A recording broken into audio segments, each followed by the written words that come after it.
How much time did you spend last month on estimates? Not on jobs you won, on estimates. The whole process. Site visits, measurements, research, writing up quotes.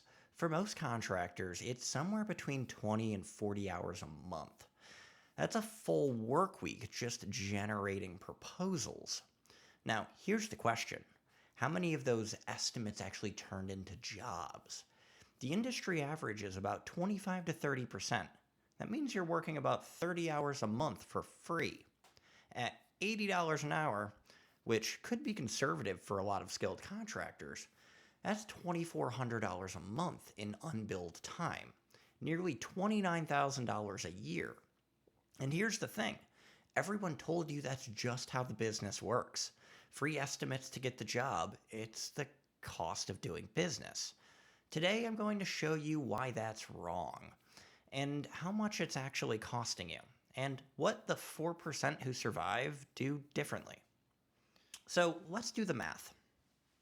Say you're a residential contractor doing $500,000 a year in revenue. It's pretty typical for a 1 or 2 man operation. You bid 100 bids a year, you win 30 of them. That's a 30% win rate, actually above average in the industry. Each estimate takes you about 4 hours on average between site visit, measurements, research, writing the quote, and follow ups. But that's 400 hours a year on estimates. But you only won 30 jobs, so 280 hours went to quotes that you didn't win. At your true hourly rate, let's say $100, when you factor in all of your overhead, that's $28,000 in unbilled time every year. But it gets worse. Those 280 hours you spent on losing bids, that's 280 hours that you didn't spend on jobs, on marketing, or building your business. If you'd converted even a quarter of that to billable work, that's another $7,000. Total opportunity cost, $35,000 a year, and this assumes your time is only worth $100 an hour. If you're a specialized contractor with higher rates, the math just gets worse and more brutal. So here's the bottom line. The free estimate model treats your expertise as worthless until someone decides to hire you. And in many ways, I think that's backwards. So, if free estimates cost so much, why does everybody do them? The first reason is this industry is so often just a race to the bottom. If I charge for estimates, I'll lose the job to someone who doesn't. This is probably the most common objection, and it's partly true for certain clients, but those clients are often the worst clients anyway. But we'll get to that more in a minute. The reason, too, is we don't really value our own expertise. Contractors are trained to think that their value is in the physical work, swinging the hammer, running the wires, laying the tile, but the estimate is work. It's expertise in its own way. You're solving a problem, providing a scope, giving a price, and that is valuable. When you give it away for free, you're telling the client and yourself that it's worthless. Reason 3 is we don't really even track the real cost of what it does to us every year. Most contractors have no idea how many hours they spend on estimates, or what percentage that they actually win. They just know that they're busy. Without data, you can't see the bleeding. So you keep doing what you've always done. The fourth reason is fear. Fear of losing the job, fear of looking greedy, fear of being different. And some of the things that I've learned is the contractors who charge for estimates don't lose good clients, they lose the price shoppers. And price shoppers were never going to be good clients anyway. Here's something that nobody tells you about charging for estimates. It's not just about getting paid, it's about filtering. When you charge for estimates, even a small fee, you immediately filter out 3 types of clients. The tire kickers. The people who are just getting quotes but aren't actually ready to buy. They're comparing three contractors because that's what the internet told them to do. They have really no intention of actually hiring you. Free estimate, they'll take your time. $150 estimate fee, they move on to someone else. The price shoppers are next. People whose only decision criteria is the lowest possible number.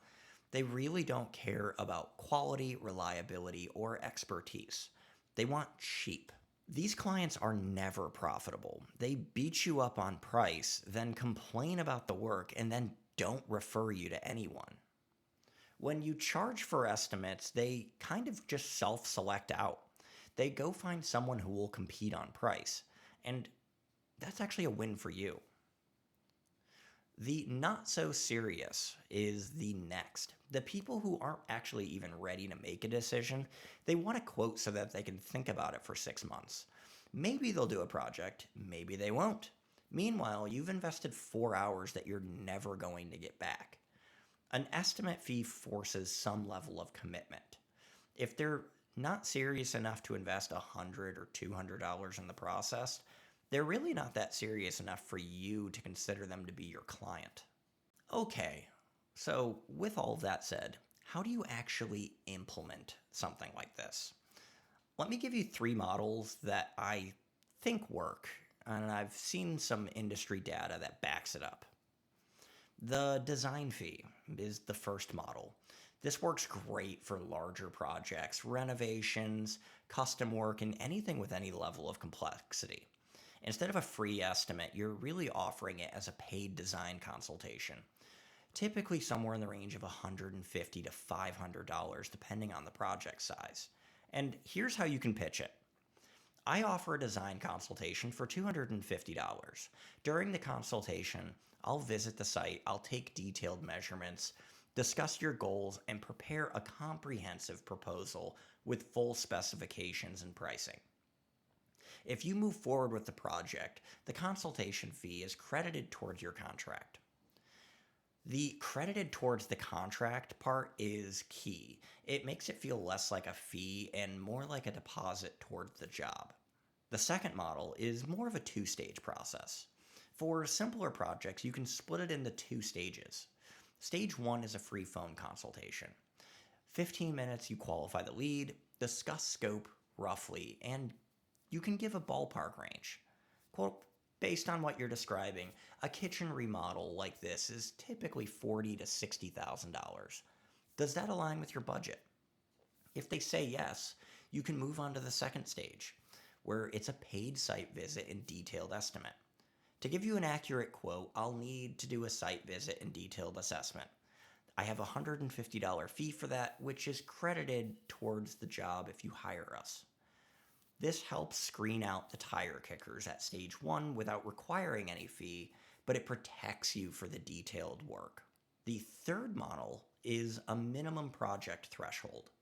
This is probably the simplest version. I don't charge for estimates on projects over $10,000.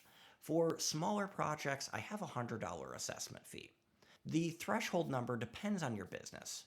Pick whatever makes sense for your typical project size. This helps accomplish two things. It screens out small jobs that aren't worth your time, and it signals that you're a serious contractor who works on substantial projects. When you start charging for estimates, you will probably get some pushback, and here are a few ways that you can work to handle that. You might need to tweak, but here's some good starting points. The other contractors don't charge. A good response is, yes, that's true, many don't, but I've found the contractors who provide the most accurate, thorough estimates and who actually show up when they say they will tend to be the ones who value their time as well as the clients. This fee ensures that you're getting my full attention and expertise and not just another rushed bid. The next objection is, how do I know I'll get my money's worth? A great response is, the consultation includes a detailed site assessment, the full scope of work, material specifications, and an itemized proposal. Whether you hire me or not, you'll walk away with a document you can use to evaluate any other contractor. And if you do hire me, the fee is credited towards your contract. The next one is, that seems a lot just for a quote. The response is, yes, I understand, and here's how I see it. The consultation takes me 3 to 4 hours when I'm doing it right. That time I'm investing in understanding your project. The fee reflects the investment I'm putting in, and honestly, it helps me work with clients who are serious about moving forward, which means I can give you a better service. And one of the keys to all of this is having a walkaway and being okay with it. If the fee is a concern, I totally understand. I'm probably not the right fit for your project, and that's okay. I'd be happy to make some other recommendations for some other contractors who might work better for your budget. You have to be willing to walk away, and that's where the real power of all of this can come from. So, next, I want to start talking about the results that happen with all of this. What happens when you start charging for estimates? Your volume will drop. You'll bid fewer jobs. Maybe 30 to 40% fewer leads convert to site visits. But your win rate is going to climb with it because you're only seeing serious clients. You'll win a higher percentage, and many contractors say their win rate goes from 30 to almost 50%. Your profit margin's going to improve because you're not competing with bottom feeders anymore.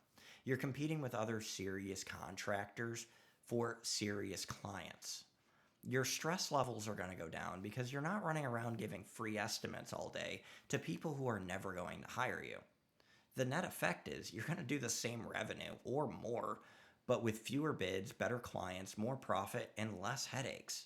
I've talked to numerous contractors through the years who have made this switch, and some have said it was one of the simplest and single biggest improvements they've done to their business.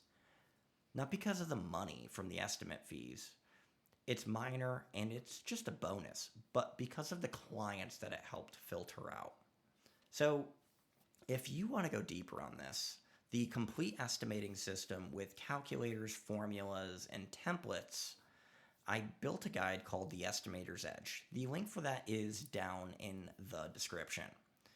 The last thing is watching videos is one thing. Actually implementing, that's where most contractors get stuck because they're doing it alone. That's why I built the Build Ledger community on School. It is free to join. I want a bunch of real contractors, real problems, real systems that actually work, and just people in the trenches helping each other figure it out. Because the guy down the street might not tell you how to beat him, but someone in Ohio or Kentucky who figured this out last year, he might help you out.